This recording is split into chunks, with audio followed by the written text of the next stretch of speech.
Camp Rock, like the villain was Luke Williams, and he stood for Camp Rock as a whole. The Cheetah Girls, it was Galleria. In every single High School Musical movie, it was Chad. I'd rather it be shown than not shown at all, just because a lot of people can't relate to it. Just a small group of people slightly being able to see them being represented as like not just black people, but black people that are heavily invested in church, because I promise you there are black people that are heavily invested in church that watch this movie and were like, I'm good for the interpretation. Young women gotta stop being video vixens and start being valedictorians. Like, young men gotta stop being gangsters and start being graduates. It's like, that's so stupid. But why a grown man thought it was appropriate to come after her at church for what she was wearing in a music video? I would have loved to see what she had on.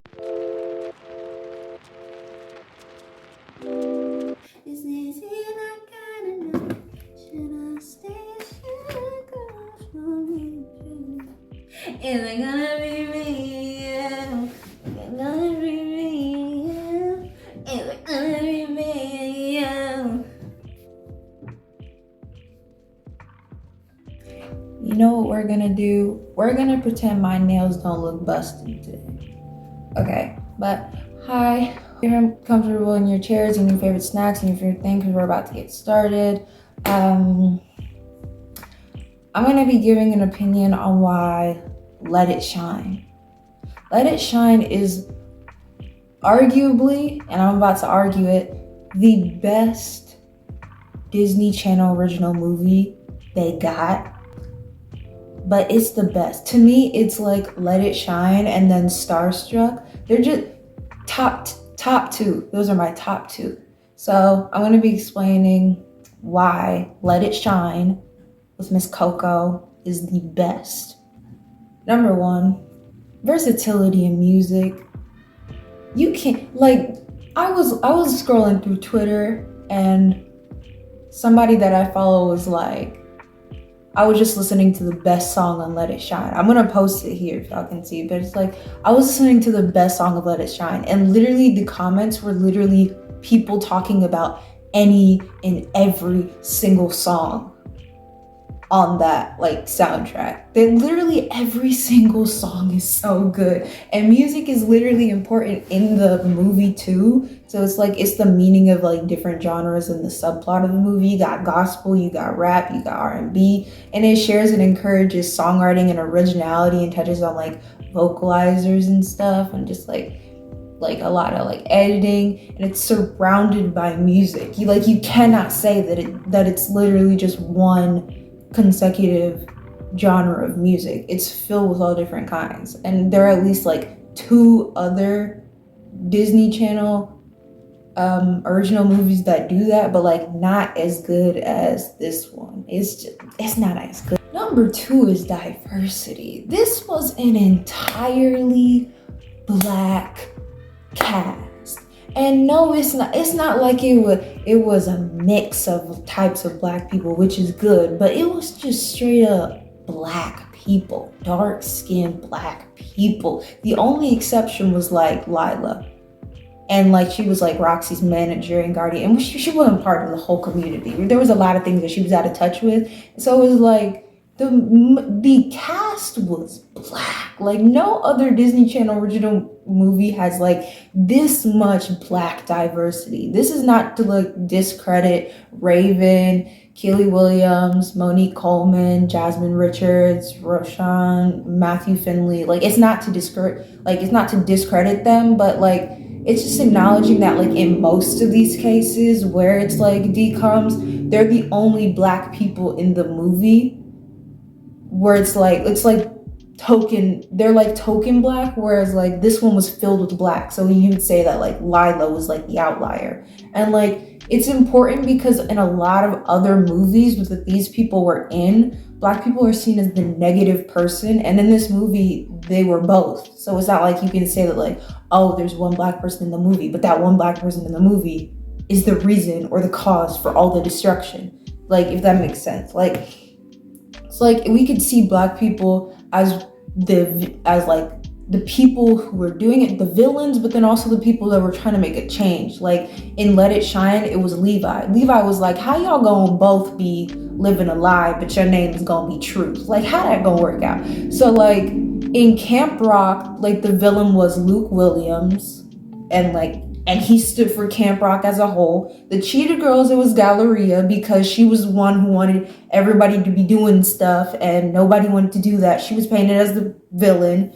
In every single High School Musical movie, it was Chad. Chad was always the one who was arguing with everybody, didn't want to but in this movie, we have a range of seeing debated Black protagonists as well as a Black person who's always pressed about something. Third, it gives a breath of fresh air because they mention church, which is like, this is the only DCOM to mention church to what I've seen. I've seen a lot of DCOMs and it directly incorporate gospel music. Like, so however you may feel about church or the preachings in the movie, they were there.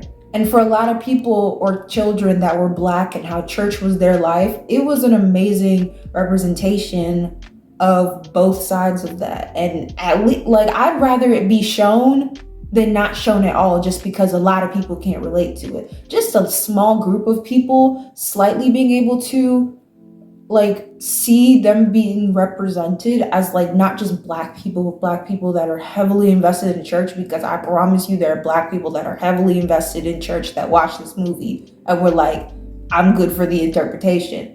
But like, it showed something new that DCOMs haven't shown before, and the importance was easy. Like, it literally just brought diversity. That's all it did. It served as a plot point, but it mostly brought diversity that Disney Channel would not have had they not shown somewhat of a risk and involved the concept of church as well as Black people in the same darn movie. For the accuracy, the way Roxy was treated was real. Like, one thing about Let It Shine that I really wish they showed, even if it wasn't just like a clip from it, or maybe just on the magazine that she was being shown, I would have loved to see what outfit she had on that had people so frazzled that they were like, oh my gosh, I need to go to church for this. I want to see what outfit she had on that made people say, ooh, that's criminal.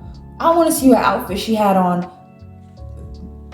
because I feel like it may justify, it won't justify, why a grown man thought it was appropriate to come after her at church for what she was wearing in a music video. I would have loved to see what she had on, because we've seen a lot of music videos. I would have loved to see what was so treacherous that she needed to be dragged at church for. From the ridiculous costumes they put her on, like they put on her, the vocalizer, the outfit scandal. They always try to make her seem like she was something she's not, and also the general closed-minded views on the inspiration of rap and in the church are things still spoken about to this day. And I think Starstruck, which is literally my number 2 movie, also spoke about like the identity issue with artists and the controversies and the scandals that they have. But this movie took a bigger step in addressing it. Like, I love Starstruck. It's one of my favorites.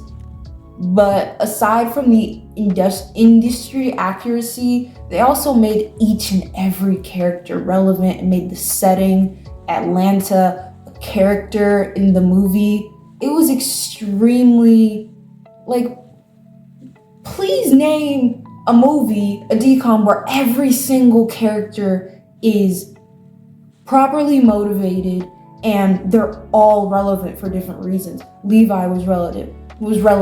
The girls that were like trying to holler at Chris were relevant. The music video operator was relevant because that was the beginning of other people starting to see how Chris wasn't actually who he seemed, because he was like, zoom in only when I'm not singing and zoom out when I am. Like, that makes no sense. It was like every little piece of this movie, small characters, big characters, they were all relevant. What else I want to say, this is just like a low mark. I don't even have this number. Maybe it's number 5. But this movie was also funny.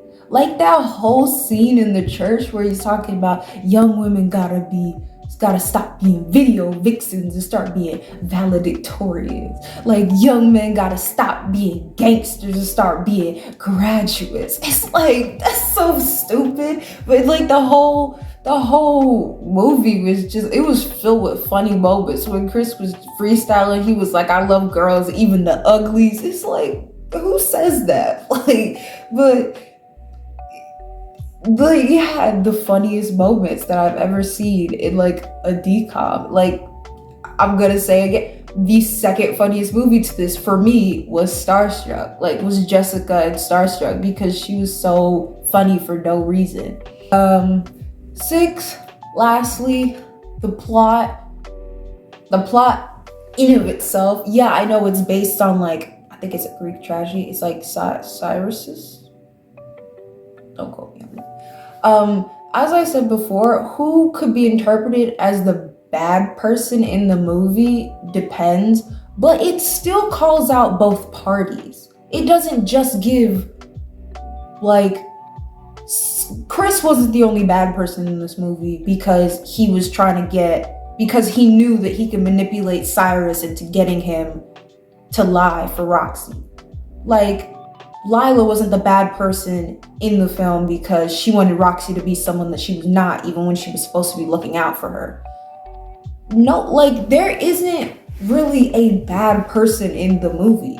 It hits on the fact that everybody did something wrong. Because everybody did do something wrong. Cyrus was wrong for not standing up for himself. Chris was manipulative and a terrible friend. Cyrus's dad is not open-minded and supportive when he should have been from the beginning. Leila was wrong for not taking Roxy's identity into consideration. Lord of the Bling is wrong for his lack of authenticity and humbleness. Even Roxy was wrong for judging who truth was based on looks. Like, even Leila and Chris acknowledged that at the end of the movie. They were like, hey, yo, like, yeah, we did something wrong, but like, you also did something wrong because you're the one who mixed us up in the first place. Like, you literally just took a picture and you just assumed based on like who was in the front and who you seemed to remember better and who you thought looked better as the person who was behind it all. But like, Chris was kind of like open about the fact that this was clearly not him. Like, you could clearly say that this was not the person that you were talking about. Like, it was kind of obvious. It was kind of obvious. Yeah, it's a Disney movie, but like, girl, it was obvious.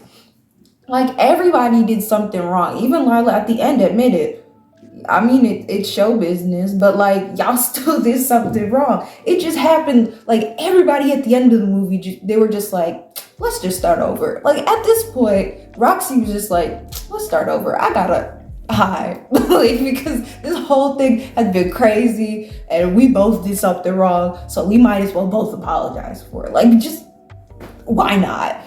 So, everybody did wrong. It was all acknowledged. Literally, the only person who didn't do anything wrong was Levi. Levi was the homeboy. But, yeah, the plot was amazing in of itself, but it also addressed the fact that not anyone could have been seen as the actual villain in that movie because everybody did something trifling. So it's like, side note, right before, because I'm done, but like the side note that I'm gonna say about the club idea,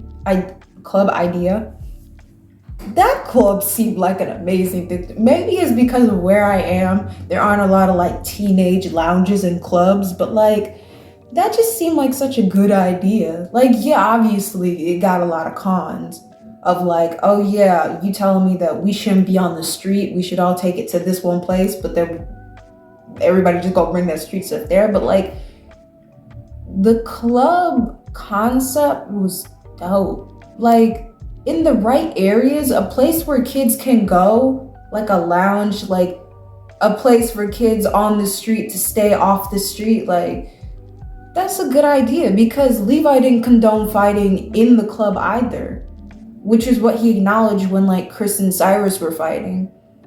But it's also a place for people to come, for kids to come and not be on the street. You know, like, I'm saying the same thing over and over again. Obviously, there are a lot of cons, but this is obviously like a pro idea. And I feel like this is something in Atlanta. I haven't gone there in a while, but like, they need to bring some more up here. Like, come on, this has to be a thing. There's no reason why this shouldn't be a thing. Thank you for spending time here. Hopefully you guys see where I'm coming from. If you need clarification, leave a comment, because y'all should totally be commenting.